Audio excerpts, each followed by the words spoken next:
Con Leche, la voz de los latinos en América. Estamos transmitiendo desde Hermosa 1470M 96.9 FM. Les habla Lilia Galindo, Michael Dutton me acompaña aquí y Violeta en los controles.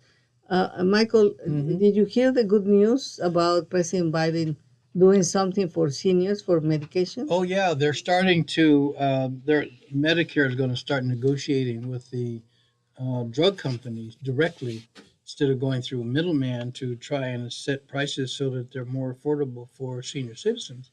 And this is something that started years and years and years ago, and it's come around full circle, and it's something that this administration is working on because that can reduce the price of drugs that a lot of old people need to survive or extend their longevity. Without some of the medications that are prescribed for them, they could die. And, with retirement incomes being limited because you're kind of on a fixed income when you get older and retire, that could be a big savings and a lot of support for senior citizens. Bueno, estamos comentando acerca de esto que el presidente Biden está haciendo como parte de un programa que se llama la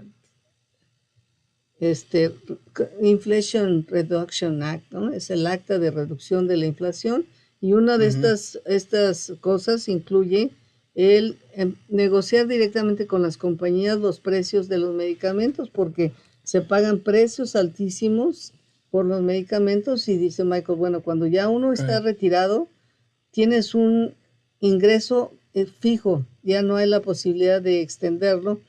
Y obviamente estas medidas van a hacer que se reduzca el precio de los medicamentos y que la gente pueda guardar un poco más para otras necesidades y no para medicamentos. Many people cross the border to buy medicine in the other side because it's a lot less expensive than here. And it's a lot less expensive, but it's also a lot less regulated. But even still, there's a tremendous difference because they go in both directions. They go to Canada and they go to Mexico for cheaper drugs, and why? It's just exactly the point. Why? And so part of Biden's efforts in inflation reduction is to reduce the inflated prices of medicine, because medicine is something that's kind of required by older folks, and the largest generation in the country is getting older, and where they used to be putting a lot of money into advertising for cigarettes and cereal and the kinds of things that young people were into has shifted, and the prices went up in medicine because people are getting older and going to be needing and requiring medication. And so if you increase the prices of medication and the largest generation is going to need more and more and more of it, then the drug industry just explodes. And part of the inflation reduction efforts that Biden is entering into will help senior citizens in their elderly years and make their medicine more affordable. Le estaba yo comentando cómo es posible que mucha gente tiene que ir a comprar sus medicamentos fuera del país, ¿no? Se cruzan a México. Michael dice también a Canadá. Dice, en México está más barato, pero está menos regulado el medicamento. Pero sin duda alguna, esta acción del presidente Biden en esta de la reducción de la inflación va a ser de una gran ayuda para todos los seniors, porque obviamente la población de los Estados Unidos, pues ya todos los baby boomers generation, la generación de baby boomers son los que se están retirando, se acaban de retirar, y esos han constituido ahora una gran parte de la población de los Estados Unidos, lo que esta acta de reducción de la inflación les va a beneficiar muy positivamente a muchísimas personas porque van a tener que gastar menos en sus medicamentos. Even when you watch TV, have you noticed that before I used to watch a lot of ads about eating this or eating that, hamburgers? Oh, yeah. Now the only ads that I watch are about medicine for this, medicine for that, medicine for that. exactly. And it's how They're we have bombarding the changed it. airways because the larger generation is sitting there watching TV. And those are the kinds of things that they're concerning themselves with, thinking about it, and talking about. You get into a conversation with people our age and you start talking about doctor's visits and medications you're on and when this happened or what operation did you just have recently. I mean, those kinds of things are happening now for our generation. That's life. Yes, it Bueno, is. estamos hablando, le digo que antes en la televisión uno veía, o por lo menos yo veía, comerciales acerca de coma estas hamburguesas o coma esto, coma esto, puras cosas de que te mantenía muy obeso. Pero ahora como una gran parte de la generación de los baby boomers, así se llama, pues se ha retirado, pues ahora son los que están viendo la televisión y lo que pasan en comerciales, casi todo es acerca de medicina, fíjense. Dice, y Michael nos dice, sí, definitivamente es la medicina que todos están oyendo y que quieren consumir o que podrían consumir.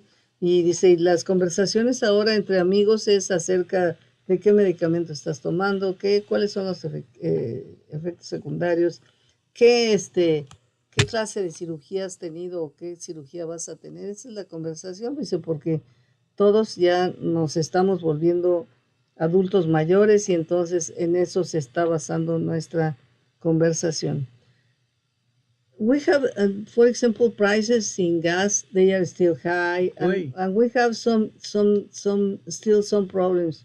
But in general, I believe that we are a lot better than we were in the years of 2008, 10, when everybody lost everything.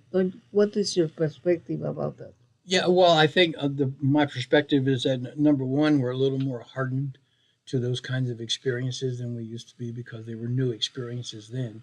Now they're just experiences now, and so we're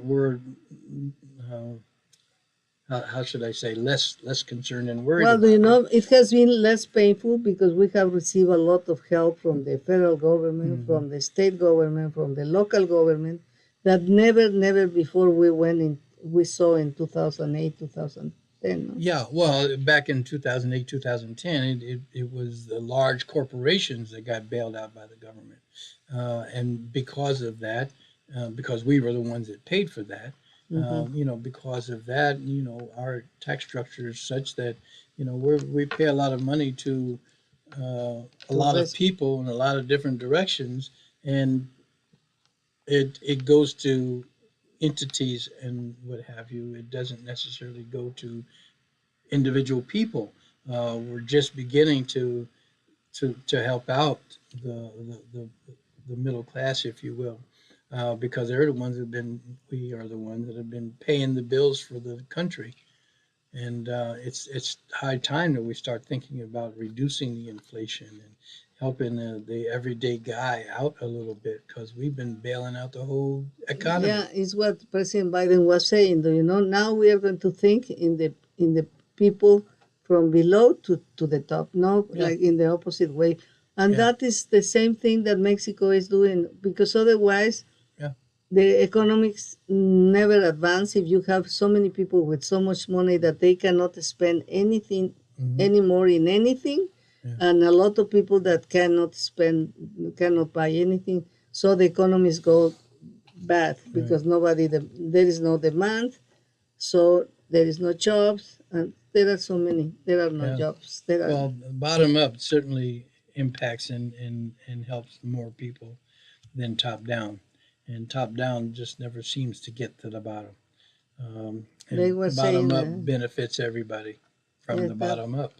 Estamos platicando de cómo la economía, le digo, a pesar de que tenemos algunos problemas como el precio de la gasolina que todavía no se compone y algunas otras cosas, le digo, no estamos tan mal como estuvimos en la crisis del 2008, del 2010, porque ahí sí que estábamos totalmente desprotegidos, todo el mundo perdió sus carros, sus casas, sus pensiones, sus trabajos. Y dice, bueno, uno es que ya en ese tiempo era una nueva experiencia y ahora ya tenemos ese tipo de experiencia, por eso ya no se siente tan terrible.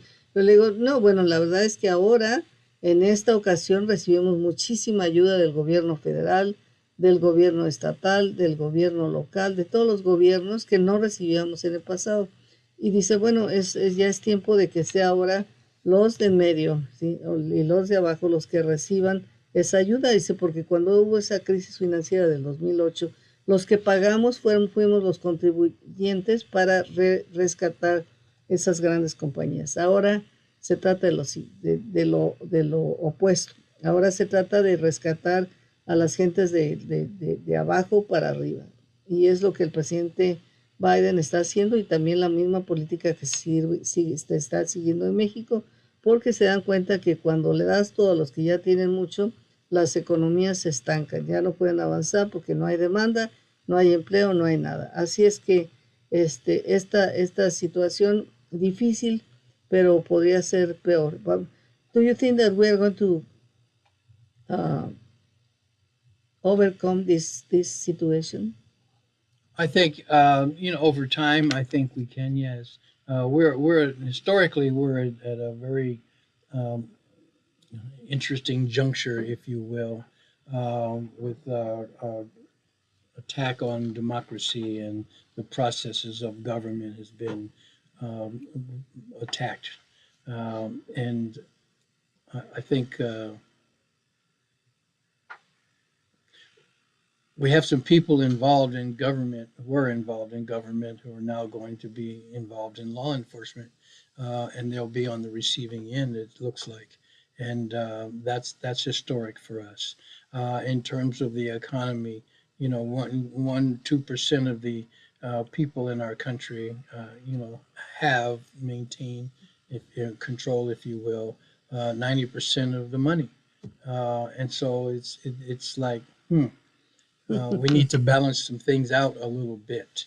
And it's like the poor get poorer and the rich get richer, and those that are getting richer don't care about those that are getting poorer, and that needs to shift a little bit. We used to have um, uh, more caring rich people. Estamos hablando de cómo dice que 99% de la riqueza está en manos de solamente, 90% de la riqueza está en manos de un 1% de la población y todos los demás, el 90% de la población con lo que resta de ingreso. Eso no es bueno para las economías. Y le preguntaba yo, ¿crees que esto va a continuar? Dice, no, bueno, ahorita estamos en una etapa difícil que va a pasar por un proceso judicial, pero pronto se compone porque todos sabemos que podemos salir adelante. Vamos a un corte. We're going to take a break.